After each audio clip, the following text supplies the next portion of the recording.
নমস্কার বন্ধুরা, দুপুরের রান্নাতে ঘরে চলে এসেছি আবার। আজকে আমি ওলকচু দিয়ে ডাল করব। ওলকচুর ডালনা করব। দেখো, ওলকচু সেদ্ধ করে একদম মিহি করে করে নিয়েছি, রেখে দিয়েছি। আর এখানে মাছের কাটা ভেজে রেখেছি। তেল গরম হয়ে গেছে, আমি একটা তেজপাতা দেব, জিরে দিয়ে দিলাম, একটা শুকনো লঙ্কা দিলাম,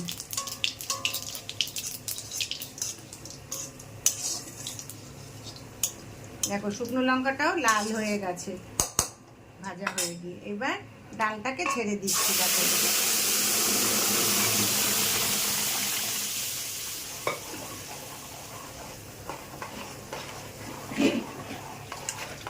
এত ভালো না কচুটা, মানে কালকে আমরা সেদ্ধ করেছিলাম, এত সুন্দর মিহি হয়ে মানে সেদ্ধ হয়ে গেছে, বলার মতো না। মেয়ে তো ভয় পাচ্ছিল, মেখেছি কালকে শুকনো লঙ্কা পুড়িয়ে, বলছে গলা ধরে। আমি খেয়ে দেখ, গলা ধরবে না। এক মাসির থেকে এনেছি, মাসিটা খালি বলছে তুমি নিয়ে যাও, ভালো কচু ভালো কচু। নিয়ে এসে খেলাম, এত ভালো লাগলো, তাই আজকে যেন ডালনা করছি। এখনকার ছেলেমেয়েরা তো কচু খেতেই ভালোবাসে না, না? আমরা তো খাই।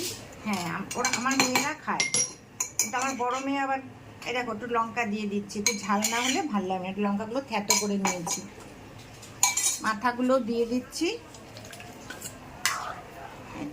এবার একটু হতে থাকুক, তোমরা দেখতে থাকো। আমার মেয়ে, ছোট মেয়ে আর ওর বাবা কালী পুজো আসছে, তাই লাইট লাগাচ্ছে। তাই আমাকে বললো মিস্ত্রিরা বাড়িতে কাজ করলে কি চা দিতে নেই? আমি বললাম না। হ্যাঁ, মিস্ত্রিদের চা দেন না আপনারা? আমার কর্তাকে আমি ঘড়ি দিয়েছি, আমার কর্তা পড়েই রয়েছে, এই যে দেখুন কাজ করছে, দেখাচ্ছে। আমি কাঁচা লঙ্কা দিয়েছি, হ্যাঁ, আর একটু লেবুর রস দিয়ে দিয়েছি, গন্ধটা ভালো লাগবে বলে। তা আমার এই ডালনা, কচুর ডালনা, এই ওলকচুর ডালনা রেডি। তা তোমরা এরকম শুধু রান্না করতেও পারো, মাছের মাথা দিয়েও করতে পারো, চিংড়ি মাছ দিয়েও করা যায়। ইলিশ মাছের মাথা দিলে তো কথাই নেই, সোনায় সোহাগা হয়ে যাবে। ওই দেখো আমার মেয়ে হাসছে। এবার আমি একটু ধনেপাতা দিয়ে নামিয়ে নেব, বেশিক্ষণ লাগে না। আমি এটা সেদ্ধ করে নিয়েছি তো। কচুটা এত ভালো, মানে যে খাচ্ছে সেই বলেছে। ওই আমার ছোট বউ, ভাইয়ের বউ কচু ভয় পায় ওরা, আজকে এসে বলছে খুব ভালো হয়েছে, তো এত ভালো কচুটা। তা আমি একটুখানি ধনেপাতা দিয়ে দিচ্ছি। দেখো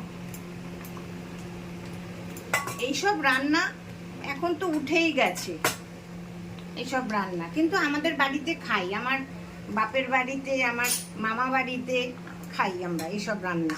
এখনো আমাদের তো এইসব দিয়ে এক ভাত খাওয়া হয়ে যাবে। একটা গন্ধরাজ লেবু নেব, একটু লঙ্কা নেব, ব্যাস। আমার বাবা মা তো মানে বলার মতো না। তোমার ডাক্তার ভাই খায় না?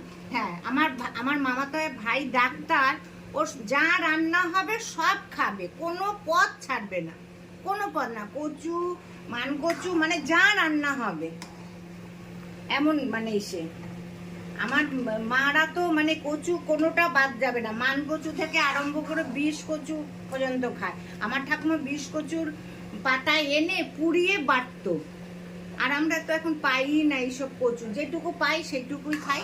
কিন্তু আমি আবার মান কচুটা সেদ্ধটা ভালো খাই, পুড়িয়ে শুকনো লঙ্কা পুড়িয়ে রান্না মানে মাখলে খুব ভালো লাগে। ওই সর্ষে বাটা দিয়ে বাটাটা আমার কর্তাও ভালোবাসে না, আমিও ভালোবাসি না।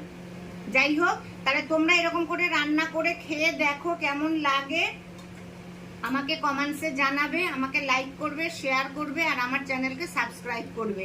গরম গরম কে কে খাবে চলে আসো, ঠিক আছে? আরেকটা রান্না আছে, তোমাদেরকে দেখাবো, ঠিক আছে?